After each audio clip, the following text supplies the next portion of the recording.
I think that all of us, we we need to be checked, and we go through. Just because we're in ministry, we're not exempt from the Come on. attacks of the enemy. We're not exempt for stepping on a Yeah. landmine.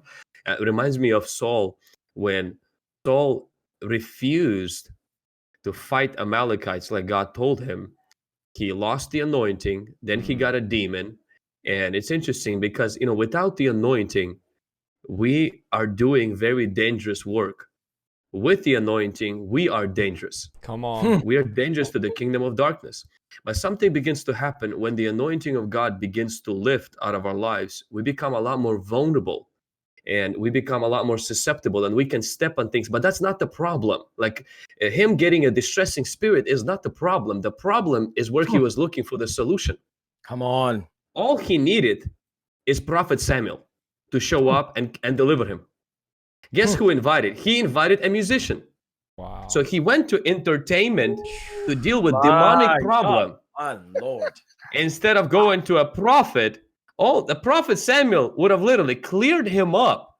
He would have cleaned him up. Of course, he would have told him to resign, and then he would have literally dealt with this demon, dealt with his problem, and Saul would have been maybe a father to this new king and kind of mentored him, and still would have lived his days in glory. And I think this is because when ministers don't do spiritual warfare and then they get attacked, we begin to medicate demons.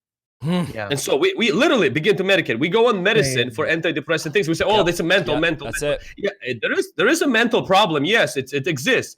But a lot of what people experience has a spirit behind it. But because you don't do warfare, so now you're inviting David to play a string in front of you instead of inviting a deliverance minister, instead of somebody doing deliverance. And then Saul's story ends tragically. So I just really want to encourage those of you guys who are in the chat right now, those of you who are watching or rewatching, is that you cannot, if you treat this as, oh, it's just the flesh. I remember I thought that my pornography addiction as a teenager was the flesh. I was already preaching. Come on. I was preaching every Sunday as a 16 and a 15-year-old. Now, maybe you agree, maybe you'll argue that I shouldn't have been preaching. That's what I told my uncle, but he told me otherwise. And so I was addicted. I ran to my uncle every time I fell into pornography. He would do deliverance on me. He would pray for me.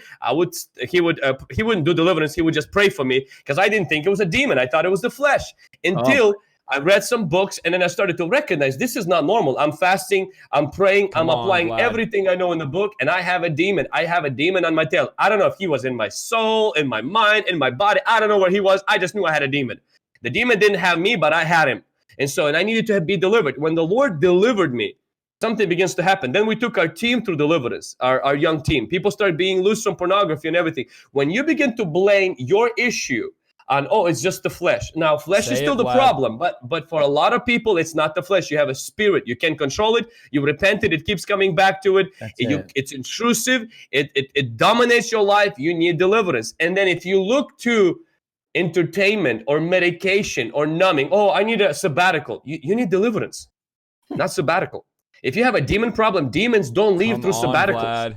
Demons don't leave, oh, I just need to have medicine. Medicine will numb it, but it won't deliver you from it. You need deliverance. And when you begin to look for Samuel, when you begin to look through one of these men, or you begin to humble yourself and go to your mentor, your pastor, say, deliver me, pray for me, see God's face, God will deliver you, and you will last in ministry. The Bible clearly states the son stays in the house, but a slave does not. What does that mean, slave? It's somebody who is not free. He can't last in ministry.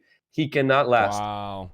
And not only that, part 3 to this? If your accountability partner or team does not do deliverance, then here's what I suggest that you do. You go to them for confession, but you find a deliverance minister for deliverance. That's good.